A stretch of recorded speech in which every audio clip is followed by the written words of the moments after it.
না একটু দাঁড়া।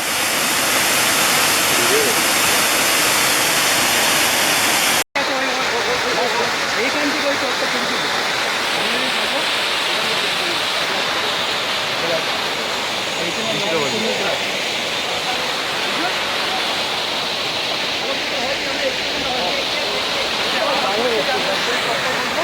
কি লাগছে ফোন করে নেবো।